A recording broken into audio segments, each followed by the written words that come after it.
काम 3 अध्याय 1 से लेकर 10।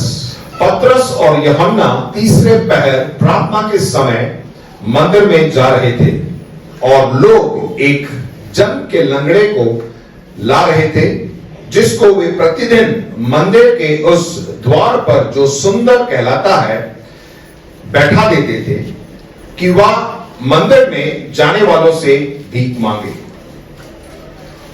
जब उसने पतरस और यूहन्ना को मंदिर में जाते देखा तो उनसे भीख मांगी। पतरस ने यूहन्ना के साथ उसकी ओर ध्यान से देखकर कहा, हमारी ओर देख। अतः वह उनसे कुछ पाने की आशा रखते हुए उनकी ओर ताकने लगा। तब पतरस ने कहा, चांदी और सोना तो मेरे पास है नहीं, परंतु जो मेरे पास है वह तुझे देता हूं। यीशु मसीह नासरी के नाम से चल फिर।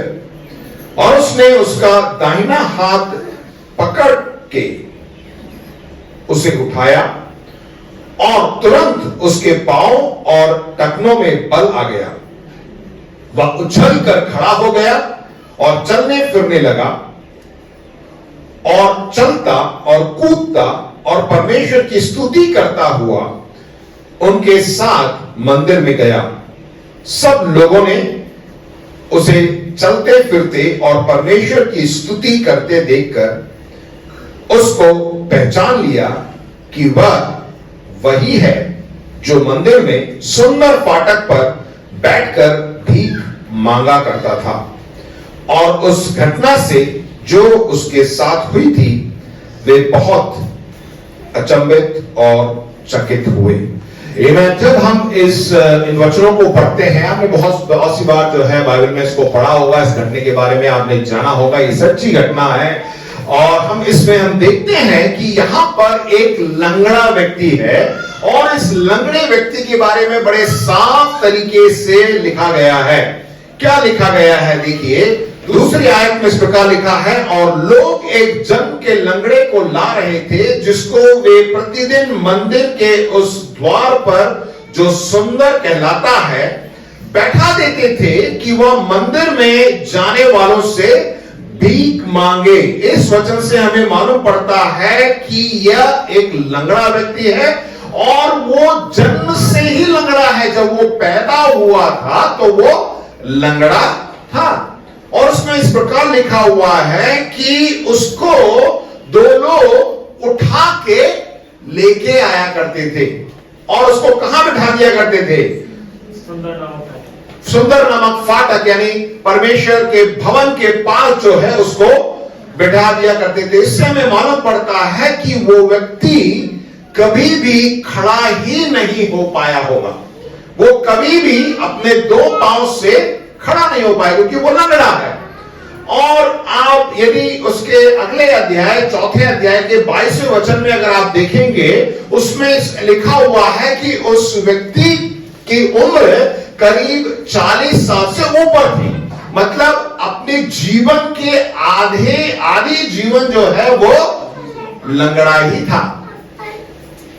कहा जाता है कि 80-90 साल जो है हमारी उम्र होती है, राइट? तो 40 साल से ऊपर थी उसकी उम्र और वो लंगड़ा ही था, ये भी लिखा हुआ है। मतलब उसकी आधी जिंदगी जो है लंगड़ेपन में ही निकल गई। और दूसरी बात हम देखते हैं कि उसको 2 लोग लेके आया करते थे, उठा कर लेके आते थे। मतलब वो दूसरों पर वो निर्भर था। वो खुद कुछ नहीं कर सकता था, वो दूसरों पर निर्भर था। देखिए, ऐसा व्यक्ति जो अपनी आधी उम्र वो लंगड़ा है और दूसरों पर निर्भर है, वो व्यक्ति क्या कर सकता है? उसका जीवन कैसा होगा? और इस वचन में इस प्रकार लिखा हुआ है कि जिसको वो प्रतिदिन मंदिर के पास, मतलब प्रतिदिन वो मंदिर के पास आके उसको बिठा दिया जाता था। पूरे 40 साल जो है वो कहां बैठा था? परमेश्वर भवन के सामने मंदिर में बैठाया करता था और वहीं पे बैठा हुआ है। और अगले कितने साल तक बैठेगा मालूम नहीं, हम आगे देखते हैं, राइट। तो हम अपने जीवन को इन वचनों से हमें क्या मालूम करता है? देखिए, हो सकता है कि हम हर रोज कलीसिया में आए, हो सकता है हर रोज हम परमेश्वर के भवन में बैठे हैं और सुन रहे हैं, लोगों को देख रहे हैं आना जाना, परंतु क्या कहीं ऐसा तो नहीं कि हम भी आत्मिक रूप से लंगड़े हैं? 40 साल से जो है हम में कोई बदलाहट नहीं है। इसमें क्या लिखा हुआ है कि वो व्यक्ति दूसरे पर निर्भर था। क्या हम हर रोज कलीसिया आते हैं और अभी भी दूसरे पर निर्भर है? समझ में आ रहा है आपको? दूसरे पर निर्भर होने का क्या मतलब है कि जब भी कुछ होता है, बोले आप फोन करके आप किसी को बोलते हैं कि मेरे लिए प्रार्थना कर दीजिए, मेरे को ये परेशानी है, और अगले दिन और परेशानी आएगी तो आप किसी और को फोन करेंगे, आप मेरे लिए ये प्रार्थना कर दीजिए, मेरे को ये परेशानी आ गई है। मैं ये नहीं कह रहा कि प्रार्थना करवाना गलत है, परंतु बार बार आप क्या कर रहे हैं? आप किसी और से बोल रहे हैं। आप खुद जानते हैं यदि आपने प्रभु यीशु मसीह को ग्रहण किया है तो आप उसकी संतान है, हम उसकी संतान है, तो हमारा हक है, हम आजादी के साथ अपने पिता से बातें कर सकते हैं। परंतु हम क्या करते हैं? किसी और पर निर्भर हैं। भाई साहब मेरे लिए कर दीजिए, मेरे लिए दुआ कर दीजिए, मेरे लिए ये कर दीजिए, मेरे लिए वो कर दीजिए, मैं वो करना चाहता हूं, ये करना चाहूं। समझ में आ रहा है? मेरी बात को ठीक से समझिएगा। गलत नहीं है किसी से प्रार्थना करवाना, परंतु आप खुद भी तो कर सकते हैं। आप खुद ना करते हुए इस लंगड़े व्यक्ति के समान क्या करते हैं? दूसरों पर निर्भर हैं। अपने आप को आप जांच के देखिए, क्या हम अपने पांव पे खड़े हो पा रहे हैं? क्या हमें, या फिर कोई हमारे लिए जो है कोई हमें उठाकर लेके आ रहा है, हम किसी और पर निर्भर हैं।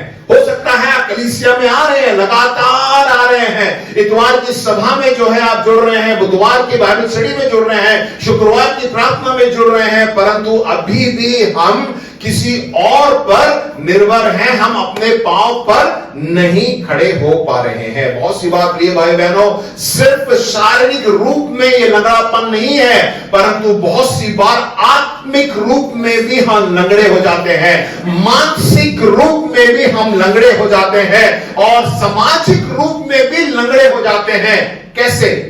आत्मिक रूप में तो मैंने बता दिया कि आप हमेशा किसी और से दुआ कराना मांगते हैं, खुद प्रार्थना नहीं कर पाते हैं। और मानसिक रूप से क्या है? आप निर्णय नहीं ले पा रहे हैं कि मुझे क्या करना है, मुझे इस व्यक्ति से शादी करनी है या नहीं, मुझे यहाँ पे नौकरी करनी है या नहीं, मुझे यहाँ पे व्यवसाय शुरू करना है या नहीं, मुझे वहां जाना है या नहीं। उन सबका निर्णय के लिए भी आप क्या करते हैं? किसी और से जाकर आप सलाह मशवरा करते हैं कि भैया मुझे बता दो, वहां मैं जा रहा हूं, वहां पे अच्छा मकान मिलेगा, वहां पे रहने के लिए अच्छा मकान होगा, वहां पे नौकरी मिल सकती है। आप क्या कर रहे हैं? लोगों से पूछना गलत नहीं है, आपको लेना है, परंतु निर्णय किसको निर्णय लेना है?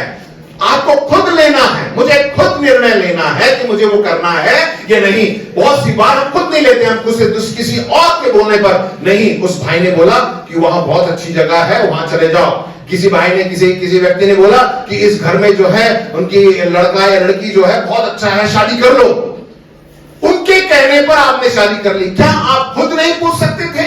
क्या आप खुद परमेश्वर से पूछकर उससे आप उसकी इच्छा को नहीं जान सकते हैं? क्या बताइए, हम वो जान सकते हैं? नहीं बोलिए, मैं आपसे कुछ पूछ रहा हूं, राइट? हम खुद बात कर सकते हैं, राइट? अपने पिता से बात कर सकते हैं। जब आप बात करते हैं तो क्या हमारा पिता परमेश्वर हमसे बात नहीं करेगा? करेगा, बात करेगा, और हमें उसकी सुननी है। बहुत सी बार क्या करते हैं? हम उसकी नहीं सुनती, परंतु किसी और की सुनती है, कब सुनते हैं। कभी कभार परमेश्वर की बात को अनसुनी करके बहुत से लोग परमेश्वर के दासों की बातों को ज्यादा महत्व देते हैं। परमेश्वर के दास भी परमेश्वर से बातें करके परमेश्वर की इच्छा को ही बताते हैं, परंतु जब परमेश्वर ने आपसे कह दिया, आप बार बार जाकर आप कंफर्म करना चाहते हैं कि भाई साहब मैंने ये दर्शन देखा, मैंने ऐसा देखा, मैंने ऐसे सुना, और क्या ये सचमुच है, परमेश्वर की आवाज है। आपको जानना मतलब इसका मतलब क्या है कि आपको अपने पांव पर खड़ा होना बहुत ही जरूरी है। क्या आप अभी भी लंगड़े हैं आत्मिक रूप में, सामाजिक रूप में? किस प्रकार लंगड़े हैं। अभी भी आप दो व्यक्ति के सामने अपने ही भाई को जय मसीह की बोलने से डर जाते हैं, कतराते हैं। अरे यार वो बोल रहा है, क्या बोल रहा है, अपने देवी देवता का नाम बोल रहा है। तो आप बीच में जाके क्या बोलेंगे, अरे नमस्कार भाई साहब कैसे हैं, सब कुछ सही चल रहा है। क्यों, अगर आपका ही भाई है तो मैं क्या बोलूंगा, जय मसीह की। मसीह के नाम को लेने के लिए बहुत सी बार हमें डर लगता है कि यार समाज में अगर कैसा लगेगा। सिर्फ मैं बड़े दिन में सबको केक खिलाऊंगा, पर पूरे साल भर जो है मैं क्या करूंगा। एक चूहा होता है ना जो हमेशा अंदर बिल के अंदर दुबका रहता है। कल हमारे घर में आ गया था, उसे क्या बोलते हैं, जंगली चूहा होता है वो, राइट। खोदता अंदर चला जाता है और बड़ा दिन आता तो बाहर आ जाता है। शायद कल उसका बड़ा दिन था। कल मैं गाड़ी निकाला तो उसके नीचे बड़ा सा बैठा हुआ था। मैं घबरा के मैंने कहा ये क्या है, राइट। तो हमें ऐसे नहीं बनना है। हमें जो है हियाव के साथ प्रभु यीशु मसीह का नाम लेना है, क्योंकि प्रभु यीशु मसीह के नाम में सामर्थ है। मैं आज वचन में आपको बताऊंगा, राइट। तो हमें अपने आप को जांच के देखना है कि कहीं में ऐसा तो नहीं। बहुत सी ऐसी बातें हैं, बहुत से ऐसे क्षेत्र हैं जिसमें हम अभी भी लंगड़े हैं। और जब इस प्रकार हम लंगड़े हो जाते हैं तो हमारे जीने के लिए हमें क्या करना पड़ता है, भीख मांगना पड़ता है। वो क्या कर रहा था, वो मनुष्य भीख मांग रहा था। क्या कर रहा था, मंदिर में बाहर बैठा है। सुंदर फाटक का नाम भी सुंदर है। इतने सुंदर फाटक के सामने बैठकर जो लोग आ रहे हैं जा रहे हैं उनसे क्या कर रहा है, भीख मांग रहा है। प्रिय भाई बहनों, अपने जीवन को आप खोज के आप जांच के देखिए, कहीं ऐसा तो नहीं कि हमारा जीवन उस भिखारी के समान है, उस लंगड़े के समान है। हम मसीह तो हैं, परंतु अभी भी जो है हम क्या कर रहे हैं, भाई साहब हमें थोड़ा दे दो, अरे कुछ दे दो, अरे मेरे पास कुछ नहीं है, मुझे ये दे दो, मैं कुछ नहीं कर सकता हूं, अरे मैं कुछ डिसीजन नहीं ले पा रहा हूं, मेरे लिए वो कर दीजिए, ये कर दीजिए, वो कर दीजिए। कहीं ऐसा तो नहीं। अपने आप को जांच के देखिए उस वक्त क्या हुआ। देखिए लिखा हुआ है तीसरे वचन में, उस समय जब उसने पतरस और यूहन्ना को मंदिर में जाते देखा तो उनसे भीख मांगी। देखिए यहां पे दो व्यक्ति आते हैं, कौन है, पतरस और यूहन्ना। जोर से बोलिए कौन है, पतरस और यूहन्ना परमेश्वर के दास हैं, राइट। वो दोनों वहां से कहां जा रहे थे, मंदिर में जा रहे थे। यहां पर कहानी कुछ अलग सी हो जाती है, यहां से जो है दिलचस्प हो जाती है। देखिए वहां वो भिखारी है, वो क्या करेगा, भीख मांगेगा। और दो व्यक्ति जो पतरस और यूहन्ना वहां से गए और वहां पे लिखा हुआ है कि वो तीसरा पहर था। उन दिनों जो है तीसरा पहर यानी एक घंटे का 3 घंटे का एक पहर होता था। तीसरा पहर यानी दिन के 3 बज रहे थे। हम दिन के 3 बजे क्या करते हैं, सो जाते हैं। बाकी लोग, कुछ लोग ऑफिस में हैं, ऑफिस में बैठे बैठे सोते होंगे। थोड़ा बहुत खाना खाने के बाद क्या करते हैं, थोड़ी झपकी ले लेते हैं। यहां पर यूहन्ना और पतरस जो है तीसरे पहर वो मंदिर जा रहे थे, राइट। वहां पर ऐसा लिखा हुआ, देखिए बाइबल में लिखा है, मैं नहीं कह रहा। और तीसरे पहर वो मंदिर में जा रहे थे। वो समय क्या समय था, प्रार्थना का समय था। और वो एक सभा लेने के लिए वहां पर जा रहे थे। और वो जब जा रहे थे तो हम देखते हैं कि उस वक्त ये व्यक्ति उनसे क्या कर रहा है, भीख मांग रहा है। बहुत सी बार हम जब प्रार्थना सभा में जाते हैं, कई सभाएं होती हैं, तो आप जा रहे होते हैं, यदि आप प्रचारक हैं या आप वहां पे उसको अटेंड करने भी जा रहे हैं, तो आप क्या करते हैं, अरे टाइम हो गया, चलो चलो चलो चलो, कोई कुछ नहीं देखते, आप चुपचाप चले जाते हैं। यदि मैं प्रचारक भी हूं तो अगर बहुत सी बार कहता नहीं, मेरे को कोई डिस्टर्बेंस नहीं चाहिए, मैं बस सभा में पहुंचना चाहता हूं, मुझे वहां के शाम के 5 बजे की सभा है, तो मैं कोई किसी से मिलना नहीं चाहूंगा और मैं अपनी गाड़ी में आऊंगा और गाड़ी से अंदर चर्च तक जाने के लिए अपने क्या बोलते हैं, बॉडीगार्ड से ही बोल दूंगा कि किसी को मेरे से मिलने नहीं देना, मैं वहां जाके बैठूंगा, मेरे पीछे बैठना कोई नहीं आना चाहिए। क्यों, हम डिस्टर्बेंस करना नहीं, हमें अच्छा नहीं लगता कोई आके हमें डिस्टर्ब करे। बहुत सी बार, राइट, होता नहीं होता है, कभी कभार होता है, राइट। तो आप क्योंकि बहुत सी बार आप कुछ करने जा रहे हैं, आप बहुत ही सरल, आजकल जो है इन दिनों जो है शादी का मौसम है, राइट, सब जगह शादी होने वाली है अभी। अब शादी के लिए लड़की तैयार होकर जा रही है, पीछे बोले, मालूम है शक्कर का रखा है, सब लोग बैठे हुए हैं, चाय बनानी है। और दूल्हे से जाके पूछ रहे हैं, ओए गाड़ी की चाबी, एक्टिवा की चाबी कहाँ रखती रे, मिल नहीं रही है। आप ये सब बोलेंगे तो दुल्हा को दुल्हन को ये सब बातें याद रहेगी क्या? शक्कर कहाँ रखी है, एक्टिवा की चाबी कहाँ रखी है, वो तो लगा हुआ कब मेरी शादी होगी, मैं कैसे तैयार होके मैं टाइम पे पहुंचूंगा और वहां जाके शादी करूंगा। उस वक्त जो है आप उसको डिस्टर्ब करें, कोई डिस्टर्ब करना नहीं मांगता है उससे। इसीलिए उसी प्रकार जो है हम भी देखिए यहाँ पर यूहन्ना, पतरस और यूहन्ना जो है वो मंदिर जा रहे थे और वहां पर वो व्यक्ति भीख मांग रहा था और वहां पे 4 वचन में इस प्रकार लिखा है, पतरस ने यूहन्ना के साथ उसको और ध्यान से देखकर कहा, उस व्यक्ति की ओर ध्यान से देखकर कहा। देखिए जब हम रास्ते में जाते हैं बहुत से ऐसे भिखारी है, राइट, जो सिग्नल्स होते हैं, आप देखते हैं सिग्नल में जो है जैसी गाड़ी रुकती है तो बहुत से लोग आके भीख मांगते हैं, राइट। जब भीख मांगते हैं तो आप करते क्या है? बहुत से लोग बहुत सी बार हम क्या करते हैं? नजरअंदाज कर देते हैं, राइट। यदि आप उसको देखना चाहते, आप उसको देना चाहते हैं कुछ पैसा या खाने के लिए, मैं कोशिश ये करता हूं कि उनको खाने के लिए कुछ दे दूं, बिस्कुट बिस्कुट या कुछ दे दूं, पैसा देना सही नहीं है। जब आप किसी उसको देते हैं तो आप क्या करते हैं? अपनी नजर उससे मिलाते हैं। जैसे ही आप अपनी नजर को उसके साथ मिलाते हैं तो वो व्यक्ति क्या है, उसको एक आशा मिलती है, अरे अब तो मुझे मिलेगा, राइट। वो हमारे ऊपर ही देखता रहता है वो व्यक्ति। आप अगर आपने ध्यान नहीं किया तो आप जाके ध्यान दीजिए, जैसे ही आपने उस पर नजर लगाई, क्योंकि आपको नजरअंदाज करना तो आप देखते भी नहीं है, जाओ आंख बंद कर लेते, अरे जाओ यार, अरे जाओ यार, ऐसे बोल देते हैं। परंतु यदि आपको देना है तो आप क्या करेंगे? उस पर नजर लगाएंगे। जैसे ही नजर लगाएंगे उसकी उम्मीद क्या हो जाती है कि हाँ मुझे अब इस व्यक्ति से कुछ मिलेगा, राइट। और उसी प्रकार जो है वहां पर वो व्यक्ति जो है वहां पे बैठा हुआ था और यूहन्ना और पतरस दोनों के साथ उसका ध्यान से देखकर कहा, हमारी ओर देख। उस व्यक्ति से बोला पतरस ने, तो हमारी ओर देख। अर्थात वह उसने कुछ पाने की आशा रखते हुए उसकी ओर ताकने लगा। अगर उसके बहुत खुश हो गया कि ये व्यक्ति जो है अब मुझे देख रहे हैं और बोल रहे हैं कि मेरी ओर देख, हमारी ओर देख, तो वो इतना खुश हो गया कि मुझे आज कुछ बड़ा मिलने वाला है। You have to pay attention. आपको जो है ध्यान देना है।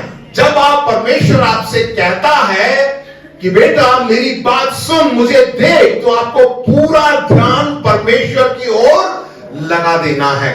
बहुत सी बार मैंने जैसे कहा कि हम बहुत से ऐसे लोगों से घिरे हुए हैं कि परमेश्वर की आवाज नहीं सुन पाते हैं, लोगों की आवाज हमें ज्यादा सुनाई देती है। क्यों? क्योंकि हम लोगों के साथ ज्यादा समय व्यतीत करते हैं और परमेश्वर के साथ हमारा समय बहुत कम हो जाता है। जब ऐसा हो जाता है तो आपको परमेश्वर की आवाज सुनाई नहीं देगी, सिर्फ लोगों की आवाज सुनाई देगी कि वो ऐसा है, वैसा है, वहां ठीक है, वहां सही है, वहां बढ़िया है, इस तरह है। तो हम परमेश्वर की आवाज को सुन नहीं पाते। परंतु प्रिय भाइयों बहनों, जब परमेश्वर कहता है कि मेरी ओर देख, मेरी ओर कान लगा, तो आपको तुरंत जो है उसका अपना पूरा ध्यान परमेश्वर के वचन पे, परमेश्वर के कहने पर हमें लगाना है। आमीन, हालेलुया।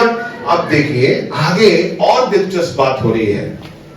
पतरस, अब ये व्यक्ति क्या सोच रहा है कि मुझे कुछ मिलने वाला है।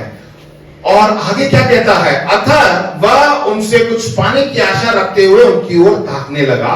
तब पतरस ने कहा, चांदी और सोना तो मेरे पास नहीं है। अरे वो भिखारी बोला, अरे यार तुम तो यार क्या यार, कभी बार कुछ भिखारी है ना, आप 5 रुपए देते तो आप बोलते बस इतना ही, मैं 10 रुपए दे रहा हूं। लोग हुआ आपके साथ, मेरे साथ हुआ है। कुछ सिक्के ऐसे दे दिए, कह रहे कि अरे ये तो चलता ही नहीं है हमारे यहाँ, आप दक्षिण भारत चले जाइए, 2 रुपए नहीं चलते हैं। यहाँ चलता है 2 रुपए, पूरे भारत में चलता है, परंतु दक्षिण भारत में 2 रुपए का सिक्का मायने नहीं रखता है। भिखारी भी कहता है कि कम से कम उसको 10 रुपए चाहिए। बहुत सी बार क्या करता है, ले मैं तुझे और दे रहा हूं, हमारी बदनामी और हो जाती है, राइट। और यहाँ भिखारी क्या कह रहा है, सबसे पहले पतरस क्या बोल रहा है, सोना और चांदी तो मेरे पास नहीं है। तो वो भिखारी बोलागा, हमें तेरी ये क्या, तुम क्या देने वाले। एक तो मुझे कहते देखो, और बड़ी आशा के साथ जो है, वो उम्मीद के साथ वो बैठा हुआ है, तो वो सोच रहा होगा तुम क्या दोगे यार, तुम्हारे पास सोना चांदी तो है ही नहीं, अब क्या दोगे, मैं क्या, वो उसके मुंह से क्या निकला होगा पता नहीं, वो बड़ा निराश हो गया होगा।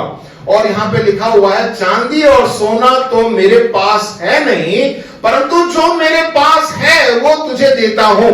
अब देखिए, बहुत सी बार हम अपने जीवन में हम सोचते हैं कि पैसा होना चाहिए, पैसा ही पैसा, पैसा होगा तो सब कुछ हो जाएगा, पैसा होगा तो मैं खुश रहूंगा, पैसा होगा तो मेरे परिवार में शांति रहेगी, पैसा होगा तो हम खूब मजे करेंगे।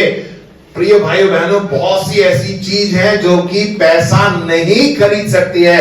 क्या आप मेरे साथ हैं? आमीन, हालेलुया। मेरे साथ है, बोलिए हालेलुया।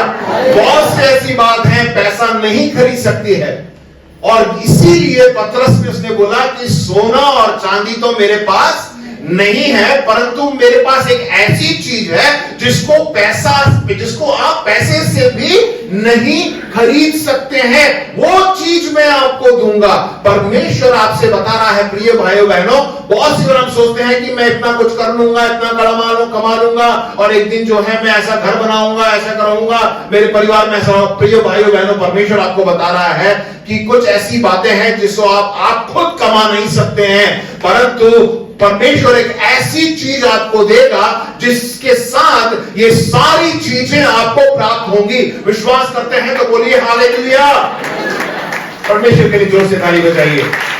परमेश्वर हमें एक ऐसी चीज देगा जिससे आपको धन भी प्राप्त होगा, आपको जो आपकी जरूरतें हैं वो सब जो है पूरी हो जाएंगी। परंतु हम जो है सिर्फ एक ही चीज पे देखते हैं, एक ही लक्ष्य रखते हैं कि नहीं, मुझे यही करना, अगर ये हो जाए तो मुझे सब कुछ मिल जाएगा।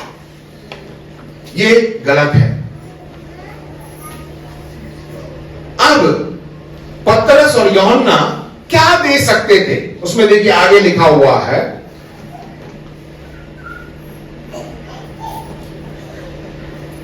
चांदी और सोना तो मेरे पास है नहीं, परंतु जो मेरे पास है वह तुझे देता हूं। इससे एक और बात हमें सीखने को मिलता है, हम तभी कुछ सीख सकते हैं, पास्टर भी बता रहे थे, जब हमारे पास कुछ हो। यदि आप किसी को 5 रुपए देना चाहते हैं तो कम से कम आपके पास कितना पैसा होना चाहिए? 5 रुपए का होना चाहिए, राइट? कम से कम 5 रुपए। अगर आपके पास 5 रुपए हैं तभी तो आप देंगे। 10 रुपए होंगे तो उसमें से 5 रुपए दे सकते हैं। आपके पास जो है उसी तो आप दे सकते हैं। आप क्या है आपके पास? पतरस और यूहन्ना के पास ऐसी कौन सी चीज है जो उस भिखारी को वो दे सकते हैं? परंतु जो मेरे पास है वो तुझे देता हूं, यीशु मसीह नासरी के नाम से चल फिर। आमीन, बोलिए हालेलुया। उसने यीशु मसीह नासरी के नाम पर, अब देखिए इस ध्यान में, यीशु राइट, बोलिए यीशु। और यीशु का नाम, देखिए यीशु के नाम में सामर्थ है, और वहां पर जो है वो कह रहा है कि यीशु नासरी के नाम से चल फिर। उसने वहां पर इसमें हम क्या देखते हैं कि यीशु के नाम में सामर्थ है। नाम, हरेक नाम में, नाम का एक अर्थ होता है, और आप किसी और नाम को इस्तेमाल करिए उससे कुछ नहीं होगा, परंतु यीशु के नाम को जब हम इस्तेमाल करते हैं तभी हम वहां देखते हैं कि परमेश्वर वहां पर जो है अद्भुत काम को करता है। आगे हम देखेंगे क्या हुआ। देखिए, बहुत सी बार हम परमेश्वर से प्रार्थना करते हैं और उम्मीद करते हैं कि परमेश्वर मेरे लिए ऐसा कर देगा, मुझे ये दे देगा, परंतु परमेश्वर कुछ अलग चीज देता है। जब वो अलग चीज देता है ना तो हमें मालूम होना चाहिए कि उस चीज का क्या अर्थ है। बहुत सी बार हम जैसे मैंने बताया, किसी एक चीज के लिए आप ज्यादा जो है कंसर्न रहते हैं कि नहीं, मुझे यहां पर जॉब लग जानी चाहिए, मुझे कैसे ना कैसे मुझे यहां पे नौकरी मिलनी चाहिए। आप बार बार प्रार्थना करते हैं, आप सच्चे दिल से प्रार्थना करते हैं कि प्रभु मेरे लिए यहाँ पे जगह मिल जाए, यहाँ पे मुझे नौकरी मिल जाए। आप बहुत ही कोशिश करते हैं, प्रार्थना करते हैं, उधर इधर से जो है लोगों से भी बोलते हैं, परंतु वहां पर परमेश्वर आपके लिए मार्ग को नहीं खोलता है और कहीं और जगह खोलता है। मालूम है, कभी कभार हुआ है, मेरे साथ बहुत हुआ है। और अगर आप इस प्रकार आप किसी बहुत सी बारों में ऐसे आप भी इसी परिस्थिति में हैं, तो प्रिय भाइयों बहनों, आप सुन देख लीजिए, आप ध्यान रखिए परमेश्वर आपके लिए कहां मार्ग को खोल रहा है। हम एक ही डायरेक्शन में देखते हैं कि ये हो जाए तो मेरा सब कुछ हो जाएगा, परंतु परमेश्वर आपके लिए अलग दूसरी जगह में द्वार खोलता है। जब आप उसकी इच्छा के अनुसार आप जब वहां पे जाते हैं, तो परमेश्वर ना सिर्फ आपको नौकरी देगा, नौकरी मिलने के बाद तुरंत शायद परमेश्वर आपको वहां पर उठा भी देगा, आपको जो है तरक्की भी मिलेगी। हो सकता है तुरंत आपको जो है आपकी सैलरी में जो है इंक्रीमेंट मिल जाए और आपने जितना सोचा था उससे ज्यादा आपको तनख्वाह भी मिल जाए। आमीन, विश्वास करते हैं, बोलिए हालेलुया। एक छोटे से उदाहरण देना चाहता हूं। हमारे एक विक्ट्री चर्च के पास्टर साहब है, उनका बेटा जो है सॉफ्टवेयर डिजाइनिंग करता है, और सॉफ्टवेयर डिजाइनिंग करने के लिए किसी दूसरे देश में गया। मैं देश का नाम नहीं जानता। उस देश में गया, बहुत जवान लड़का है, करीब 23-24 साल का लड़का है, और उसको नौकरी बाहर जो है वो जाके नौकरी कर रहा था, और वहां अपने ही उसी कंपनी से जो है उसको बाहर भेजा गया। वहां जाके वो काम कर रहा, करीब मेरे ख्याल से 6 महीने या 9 महीने तक बीच में तक उसने काम किया, खूब पैसा कमाया। और उसके बाद मालूम है वहां पे गया, परंतु वो कह रहा था कि वहां पे मेरे को ज्यादा संगति नहीं मिली, बस काम था, काम करो, पैसा कमाओ, सब कुछ बढ़िया है। आत्मिक रूप में भी अच्छा लड़का है, पास्टर साहब का बेटा है, परंतु जो है अचानक उसको एक दिन फोन आता है उसी की कंपनी भारत से, कि उनसे ये बोला जाता है कि ऐसा है कि आप वो नौकरी छोड़ दो, आप यहां पर आ जाओ, क्योंकि हम जितना सैलरी आपको वहां पे मिल रहा है उससे हम 20% ज्यादा देंगे, और आपको जो है और एक अच्छे दफ्तर में आपको वहां पर रखेंगे, एक अच्छे पोजीशन आपको मतलब एक अच्छे रैंक पर, एक अच्छे पोजीशन पे जो है आपको हम रखेंगे, आप कृपया करके आ जाओ। और वो तुरंत वहां से छोड़कर वो वहां पर भारत में आ गया, और आज जो है अपने पिताजी के साथ कलीसिया में सेवा भी कर रहा है और अधिक पैसा कमा रहा है, और अपने घर में ही जो है अपने मम्मी डैडी के साथ मिलकर खाना खा रहा है। इससे ज्यादा हमें क्या चाहिए, बोलिए। परमेश्वर हमारे रास्ते को खोलता है। जब हम परमेश्वर की बातों को सुनते हैं, परमेश्वर हमसे बड़ा काम करना चाहता है, परंतु हम उसी चीज पे नहीं मेरे को वही करना, वही करना, वही करना। कभी कभी परमेश्वर बंद कर देता है, तो भी आप जाके बार बार बोलते नहीं, इसको खोल दे, देखिए कि परमेश्वर क्या कह रहा है। तो इसलिए जो है हमें बहुत ही सतर्क रहना है। आमीन, क्या आप मेरे साथ हैं? देखिए, परमेश्वर यीशु मसीह के नाम में सामर्थ है। एक चीज आपको मालूम होना चाहिए कि यीशु के नाम में सामर्थ है। नाम जो है, सिर्फ यीशु के नाम को जानना काफी नहीं है, पर यीशु मसीह के नाम में जो सामर्थ है उसे भी हमें अनुभव करना है। हम सब ने प्रभु यीशु मसीह को ग्रहण किया है, राइट? यदि आप में से किसी ने ग्रहण नहीं किया है, तो मैं आपको अंत में समय दूंगा। आपको प्रभु यीशु मसीह, हमें सिर्फ प्रभु यीशु मसीह को ग्रहण करना काफी नहीं है, परंतु हमें प्रभु यीशु मसीह के नाम के सामर्थ को भी पहचानना है, जो कि परमेश्वर के वचन में दिया गया है। यदि आप सिर्फ गाना गाते रहें, यीशु यीशु यीशु, मैंने उसको पा लिया, इससे कुछ नहीं होगा। परंतु यीशु को सचमुच पाकर, यीशु मसीह के उस सामर्थ को जब हम अनुभव करेंगे, तब परमेश्वर आपके जीवन में अद्भुत काम करेगा और आपका जीवन एक गवाही का जीवन होगा। बोलिए हालेलुया। आमीन। परमेश्वर के लिए जोर से ताली बजाइए। हमें उसके नाम को जानना है। और यहां पे क्या लिखा हुआ है? जब उसने कहा यीशु नासरी के नाम से, क्या बोला उसने? चल फिर। तो उसका मतलब यह था कि यीशु के नाम की सामर्थ से तू चल। जब हम यीशु के नाम को लेते हैं प्रिय भाई बहनों, उसकी सामर्थ हमारे अंदर आ जाती है। विश्वास करते हैं? हल्के तौर से यीशु का नाम मत लीजिए। सिर्फ यीशु को जानना काफी नहीं है, उसके नाम के सामर्थ को भी हमें जानना बहुत बहुत जरूरी है। जब हम यीशु के नाम को लेते हैं, वो हमारे जीवन में काम करता है। देखिए आगे क्या लिखा हुआ है। और उसने उसका दाहिना हाथ पकड़कर उसे उठाया, और तुरंत उसके पांव और टखनों में बल आ गया। क्या आ गया? एक व्यक्ति 40 साल से लंगड़ा है, तो आप क्या सोचते हैं उसके घुटने और आपकी उसकी जो नसें हैं वो काम कर रही होंगी? भाई खड़े होने के लिए आपको क्या होना चाहिए? आपके घुटने भी स्ट्रांग होने चाहिए और उसके आपकी नसें भी जो है उसमें ब्लड सर्कुलेशन होना चाहिए, मांसपेशियां काम होनी चाहिए, तभी तो आप खड़े हो सकते हैं। एक 40 साल से व्यक्ति लंगड़ा है, वो नीचे बैठा हुआ है, दूसरों पर निर्भर है, उसको जब आप खड़ा करेंगे तो क्या होगा? खड़ा नहीं हो पाएगा। और यहां पे लिखा हुआ कि उसने उनको उठा लिया। जब उठा लिया तो इसमें लिखा हुआ है कि उसने बल प्राप्त किया। वो बल कहां से आया? यीशु के नाम की सामर्थ्य से। यीशु के नाम में वो शक्ति है जो आपको बल प्रदान करती है, और उसी बल के से जो है आप और हम खड़े हो सकते हैं। आमीन, हालेलुया। ये चीज जो है, अब देखिए पतरस और यूहन्ना ने उसको पकड़कर, इसमें लिखा हुआ, देखिए क्या लिखा हुआ है कि उसने दाहिना हाथ पकड़ उसे उठाया और तुरंत उसके पांव और घुटनों टखनों में बल आ गया, उसको उन्होंने उठा लिया है।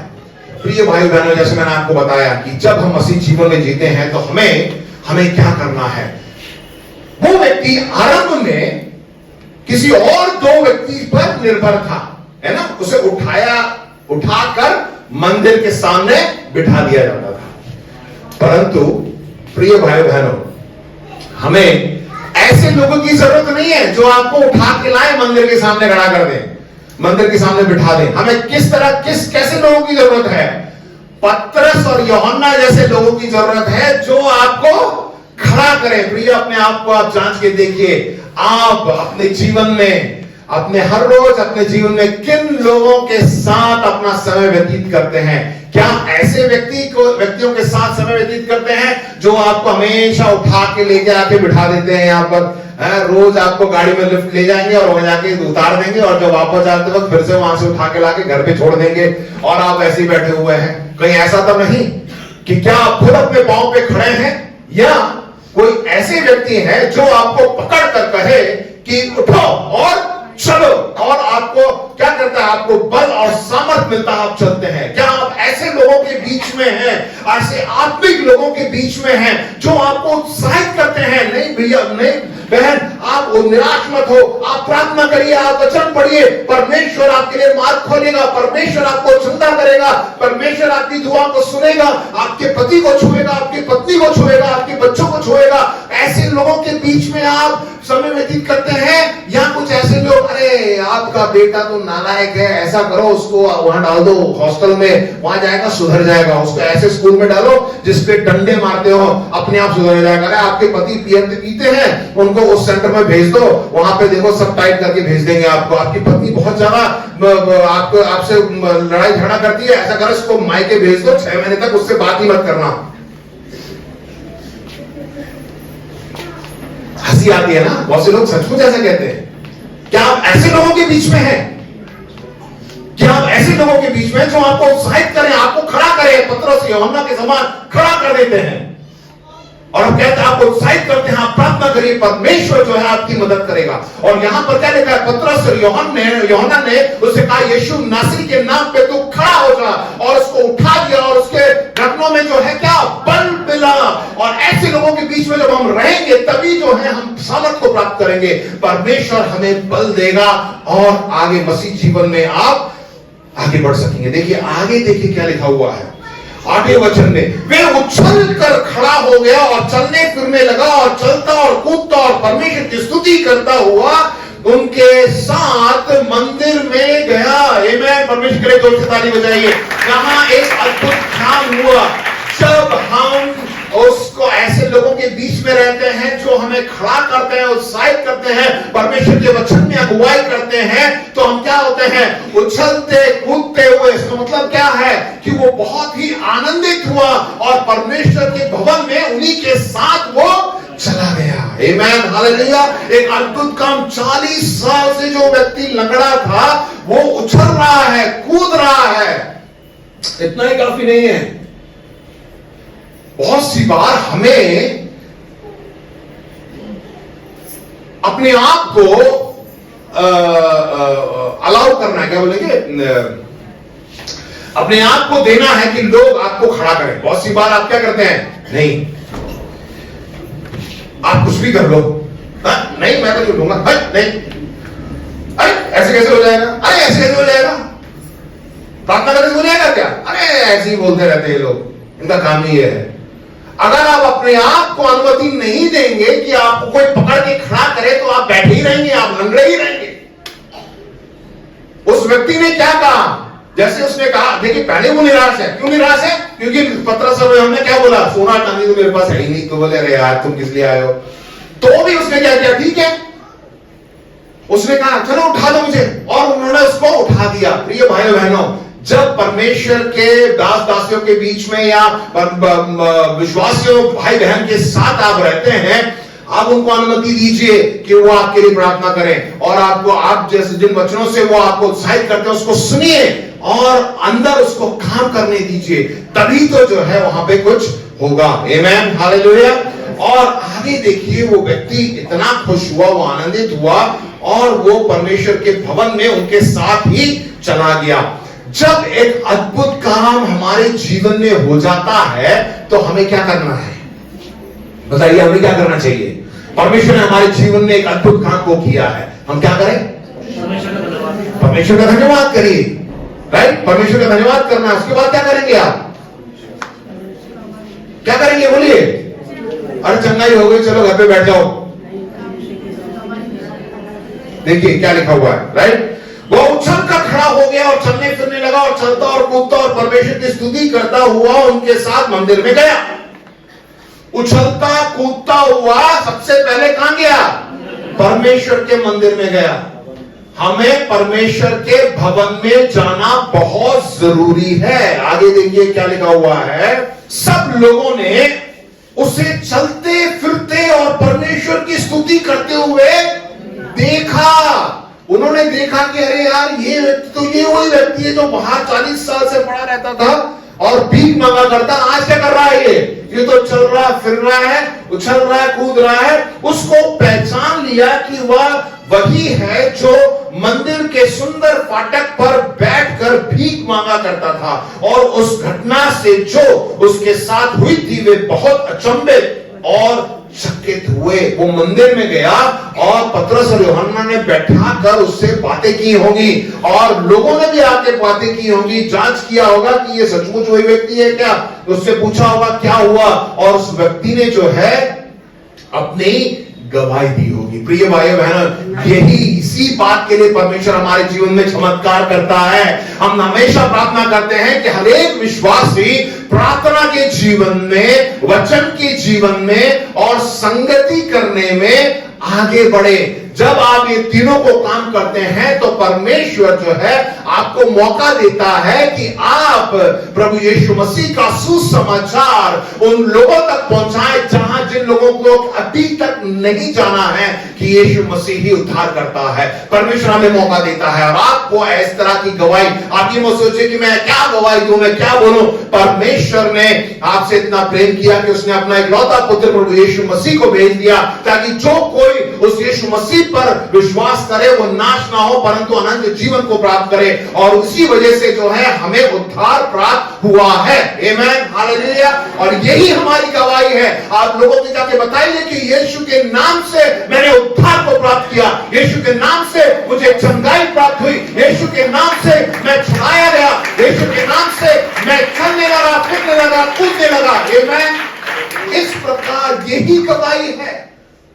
आपको माइक पकड़ के स्टेज पर आकर गवाही देने की जरूरत नहीं है। आपका जीवन जो है एक गवाही का जीवन होना चाहिए, और इस प्रकार उस व्यक्ति ने भी किया। और एक बात हम देखेंगे, हो सकता है कि आप उस लंगड़े व्यक्ति के समान हो, आपको पतरस और यूहन्ना जैसा मिल जाए जो आपको उठा सके। अंतिम बात, इसके बाद मैं समाप्त करूंगा। हो सकता है कि आप उस पतरस और यूहन्ना के समान हो। क्या करना है आपको? दूसरों को उठाना हो। ये मत सोचिए कि हाँ मुझे उठाने वाले आ जाएंगे, हाँ ठीक है हो जाएगा। परंतु परमेश्वर आपको भी इस्तेमाल करना चाहता है, आपको भी इस्तेमाल करेगा। देखिए पतरस और यूहन्ना कहां जा रहे थे? मंदिर में किसके लिए जा रहे थे? प्रचार करने, प्रार्थना करने के लिए। और उसके बाद चौथे अध्याय में देखिए बड़ी सभा हुई वहां पे, उसके लिए वो जा रहे थे और परमेश्वर का काम करने जा रहे थे। और उस वक्त परमेश्वर ने क्या किया? रुको, यहां पर एक लंगड़ा है, उसके साथ कुछ काम होना है, और वो रुके। परमेश्वर का काम करने जा रहे थे, परमेश्वर ने रोका और वो रुके। आपको क्या लगता है पतरस और यूहन्ना ये भी सेवकाई शुरू की, उससे पहले किसने सेवकाई की थी? हाँ, किसने की थी? बोलिए, किसने की थी? भैया हम सबने बाइबल पढ़ी है ना। पतरस यूहन्ना सेवा करने से पहले वहां पे 33.5 साल प्रभु यीशु मसीह थे, और 3.5 साल प्रभु यीशु मसीह ने सेवकाई की। आपको क्या लगता है प्रभु यीशु मसीह उस मंदिर में कभी गया नहीं होगा? गया होगा ना। और यहां पे क्या लिखा हुआ है? 40 साल तक वो लंगड़ा वहीं पे बैठा था। आपने कभी सोच के देखा भाई इतने साल से बैठा हुआ, 3.5 साल प्रभु यीशु मसीह भी वहां से उस मंदिर से निकला होगा, तो प्रभु यीशु मसीह ने उस लंगड़े को नहीं देखा होगा क्या? उस लंगड़े ने प्रभु यीशु मसीह को नहीं देखा होगा?